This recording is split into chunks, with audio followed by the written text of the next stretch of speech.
नमस्कार साथियों, कुछ बात करें यूट्यूब चैनल पर एक बार फिर आपका बहुत बहुत स्वागत है।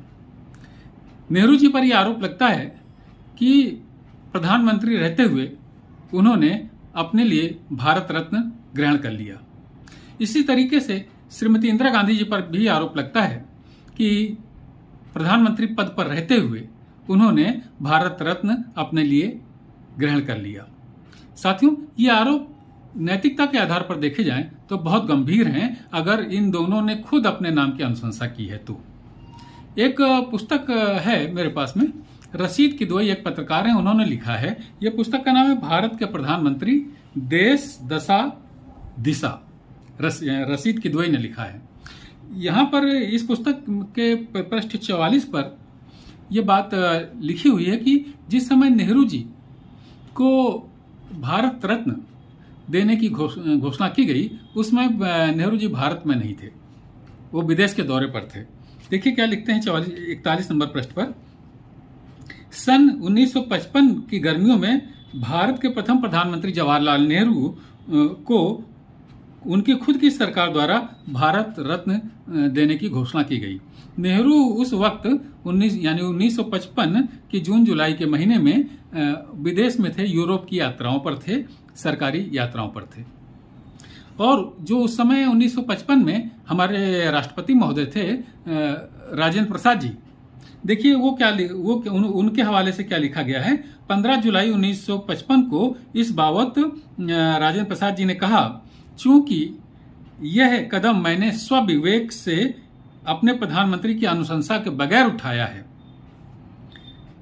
इसलिए एक बार कहा जा सकता है कि यह निर्णय अवैधानिक है, लेकिन मैं जानता हूं कि मेरे इस फैसले का स्वागत किया जाएगा। यानी कि राजेंद्र प्रसाद जी ने स्वयं यह निर्णय लिया कि नेहरू जी को भारत रत्न प्रदान किया जाना चाहिए। तो अब ये बात तो निर्मूल साबित होती है कि नेहरू जी ने अपने लिए स्वयं भारत रत्न की व्यवस्था की या कुछ ऐसा मैनेज किया।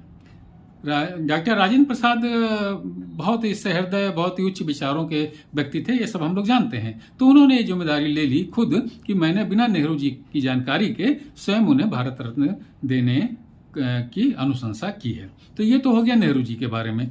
तो नेहरू जी को 7 सितंबर 1955 को एक समारोह में भारत रत्न के सम्मान से सम्मानित किया गया। अब इंदिरा गांधी जी की बात आई तो इंदिरा गांधी जी को जिस तरीके से ये पुरस्कार मिला उनके पद पर रहते हुए, उसके बारे में ये रशीद किदवई क्या लिखते हैं कि जैसा निर्णय सन 1955 में तत्कालीन राष्ट्रपति राजेंद्र प्रसाद जी ने लिया था, वही भूमिका इंदिरा जी के समय में राष्ट्रपति वीवी गिरी ने निभाई।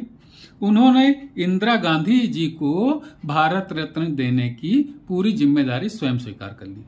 इंदिरा गांधी जी भी इस आरोप से मुक्त हो गई, क्योंकि उनको भारत रत्न प्रदान करने की जिम्मेदारी उस समय के राष्ट्रपति वीवी गिरी जी ने स्वीकार कर ली कि ये मैंने अपने विवेक से निर्णय लिया है कि इंदिरा गांधी जी को भारत रत्न दिया जाना चाहिए।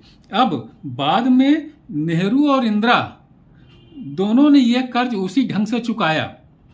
अब देखिए ये लाइन बहुत अर्थवान और महत्वपूर्ण हो जाती है। ये लिखते हैं रशीद किदवई कि बाद में नेहरू व इंदिरा दोनों ने यह कर्ज उसी ढंग से चुकाया। सन 1962 में राजेंद्र प्रसाद जब राष्ट्रपति पद से सेवानिवृत्त हुए तो उन्हें भारत रत्न से विभूषित किया गया। और इसी तरीके से बतौर राष्ट्रपति वीवी गिरी का कार्यकाल अगस्त 1974 में पूर्ण हुआ और उस वर्ष 1975 में वे भारत रत्न से विभूषित कर दिए गए। यानी कि राजेंद्र प्रसाद जी को और वीवी गिरी जी को भी बाद में भारत रत्न से सम्मानित कर दिया गया। साथियों, यहाँ तक तो बात चलिए, हालांकि ये बात थोड़ा सा अटपटी जरूर लगती है कि इन दोनों ने अपने पद पर रहते हुए क्यों अपने लिए भारत रत्न स्वीकार कर लिया। अगर उस समय के राष्ट्रपतियों ने अपने विवेक से निर्णय लिया भी था तो एक नैतिक प्रश्न जरूर उठ जाता है कि हम प्रधानमंत्री हैं, हम कैसे इस आरोप से मुक्त हो सकेंगे कि हमने प्रधानमंत्री रहते हुए खुद भारत रत्न ग्रहण किया अपने लिए। चलिए, अब इस बात को किसी भी तरीके से हम लोग स्वीकार भी कर लें तो ये प्रश्न जरूर उठता है कि नेहरू जी और इंदिरा जी से भी अधिक कार्य हमारे देश और समाज के लिए करने वाले बाबा साहब भीमराव अंबेडकर को उस समय तक भारत रत्न नहीं प्रदान किया गया था, जब नेहरू जी को भारत रत्न दिया गया और जब इंदिरा जी को भारत रत्न दिया गया। तो इन दोनों नेताओं ने अपने रहते डॉक्टर अंबेडकर को भारत रत्न से सम्मानित क्यों नहीं करवाया? और ठीक इसी तरीके से सरदार पटेल को भी नेहरू जी के समय तक भारत रत्न नहीं मिला और इंदिरा जी के समय तक नहीं मिला। बाबा साहब भीमराव अंबेडकर को सन 1990 में भारत रत्न से सम्मानित किया गया। उस समय हमारे प्रधानमंत्री थे विश्वनाथ प्रताप सिंह और उनकी सरकार को समर्थन दे रहे थे भारतीय जनता पार्टी वाले। उस समय बाबा साहब भीमराव अंबेडकर को 1990 में भारत रत्न से सम्मानित किया गया मृत्यु के उपरांत। और इसी तरीके से सरदार वल्लभ भाई पटेल को, अब सरदार वल्लभ भाई पटेल का हमारे देश के निर्माण में क्या योगदान है, ये किसी को बताने की आवश्यकता नहीं है।